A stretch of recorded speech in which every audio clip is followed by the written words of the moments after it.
Hello and welcome to Morphenomenal Reviews, Rangers. I'm Joe. Here with me is my co-host Dan. Hello and greetings. And the return of an old friend sees the Rangers' parents taken captive by Goldar, and they're taken as hostages. Rangers have to decide to trade their power coins to Goldar or not, only for Jason to withhold one coin, which Rita mocks as worthless because, well, not in those words, but essentially as worthless and pointless because it has no more power. The green power coin. And Tommy is teleported to the base, agrees to help, and he pulls through as always, gets them their power coins back, gets the dragon dagger back. Tommy ends up helping save the day. After that, we got Grumblebee, where Billy gets his first B on a science test. In this episode, the stock footage kills it because they're building it up as a Billy character arc episode, only for Alpha to be the one to free the rope that binds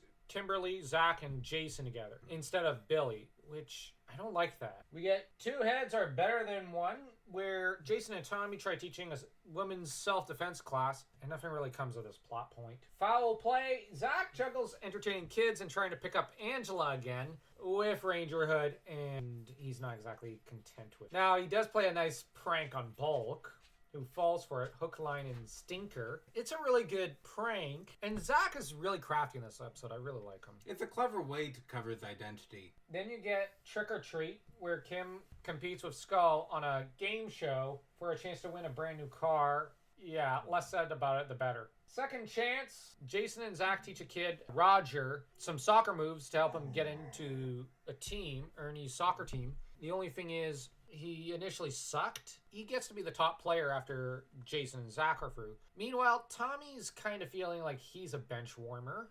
And like he's the runner-up on the Power Rangers team because, well, his powers are shorting out and not exactly always helpful. On Fins and Needles sees Tommy and Jason with a spell cast over them to make them fight as though they were Austin St. John and Jason David Frank. I'm joking. I had to throw that joke in there. Yeah, it was asking for it. Enter the Elizonator, sees a younger cousin of Kim trying to get into a cheerleading team, and Kim and Tommy have to give her a lot of pep talks. They help out. It's a feel-good episode. It's a good episode. Yeah. Football season sees Tommy wanting to make the football team. Interesting in this episode, other than Jason getting sucker punched out of a car, is how just the Jason getting sucker punched out of that car was the best. And it's something episodes that anyone would be able would Yeah, fall but he's for. Got scanners in his helmet. He should have seen it, the putty coming. But he didn't. It's just hilarious. Well, he thought of Buddy coming all right. Oh, mostly his fast. That said, what's interesting about this episode is also how Jason's temper flares up at Tommy. When Tommy tries to help him, and Tommy says, you know what, I can handle this one. And of course, Jason is telling him, back off, I can deal with this. You have a bit of the ego there. Tommy actually does pull through Mighty Morphin Mutants, where Tommy is informed his memory's not great. Now, his memory is, throughout the series, been so-so. He's been very forgetful throughout the series. But in this episode, it's even worse. What's interesting is how Kim treats it more like a charming, cute little trait. It might be weird, but I think Kim enjoys the fact that his memory's not always perfect. Because when she ends up grabbing his notebook to help him out, she really seems to revel in it. Because it makes her feel helpful. Let's also bear in mind her family's a broken one. So I think she likes feeling needed. In a way, she needs to be needed. Mm-hmm. Whereas Jason, when it comes time... Now, Jason's not very tactful, but by nature. But he does end up, when Tommy says, what's my flaw that I could work on? Because he forgot his drink and borrows Jason's. And he's like, do you have a towel? I forgot mine. You have Jason, who apparently brought a towel just for this because he knew it was going to happen. Are you sure about this? And it's like, yeah. Okay, it's your memory. It's not good. You know, he basically tells him, like, okay, you asked for it. What's interesting is that by Dino Thunder, Tommy's memory is really, really good. Because he's able to remember people's faces, their bad habits, hundreds of dinosaurs. He's also... Tommy, at the end of the episode, resolves to try and fix this. What's also interesting is Billy tries to help him, but his device shorts out. What's funny is the girls try to help him. They spend too much time giggling amongst themselves and having fun and forget to help him. which shows their memory isn't perfect. Yes, and That's, I know the ribbon thing. Oh, yeah, because Kim's grandmother taught her that. Yes, and Once again, I think the same grandmother with the spinning wheel. yeah, and in some ways she's not using it properly. Because it's something more that you tie it when you memorize something. Mm-hmm. For example, you go to study your homework or before an exam, ribbon on your wrist to remind you to essentially imprint. And then when you remove it afterwards, you go to take the test, you tie the ribbon back on, you'll remember what you imprinted. Yeah, that said, she's trying. I just sound like Billy right there. No, it's all right. It works. I really like this episode. There's a long arc there, and there's continuity and lore there. Then we got Oyster Stew, where Zach wants to impress Angela with money, forgetting for a minute that he's broke. Now he's got the memory issue. Clearly not Tommy. Tommy and Kim try to tactfully put a pin in his balloon. It's like, I don't like to brag, but... Oh yeah, from the previous episodes. Yeah, where... Oh right, it was the magician episode, and you have Zach. I don't like to brag. And you have Ernie. Sorry, I must have swallowed something.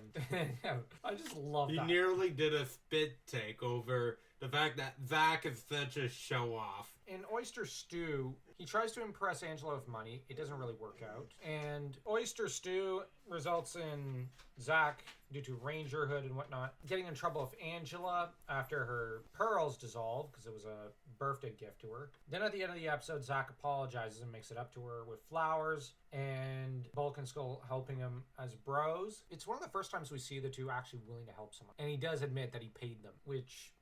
At least they did something. Yeah. Now, let's rate these episodes. The Return of an Old Friend is, I'll say it's a 2. Yeah. It's good. Grumblebee, I'm actually going to rate a quarter star. This thing, actually, I'll say a 1. Yeah, it was... It had its enjoyable moments. The problem is the stock footage. Yeah. Stock footage yet again. 2 heads are better than 1. Half a star. This episode's, nobody remembers it for a reason. Yeah, I can't remember anything about that. Foul play, 2. Definitely a 2.25. It's fun how he tricked Bulk and Skull. True. Trick or treat, I'm gonna say a 0. I really don't care about this episode. And I mean, Kimberly versus Skull. In a game show, she's gonna win. And as amusing as it sounds, it's not half as amusing as that. It sounds it's too slapsticky. Second chance, Jason and Zach mentoring a young kid. I'm actually gonna say this one's a 2 again. Yeah. 1.75.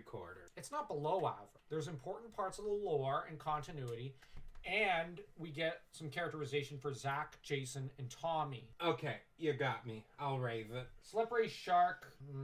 This competition episode, I don't care for. I'm gonna say 3/4 of a star. Half a star because it pulls in one of the major issues with Jason in the long term over the series overall, past Mighty Morphin. Yeah. It's all about Tommy and Jason. There's not supposed to be a rivalry in universe. Yeah. Now, enter the Elizonator, football season, Mighty Morphin Mutants, and Oyster Stew. I'm gonna say the first 2 are just a 2, and the latter 2 are a 2.3.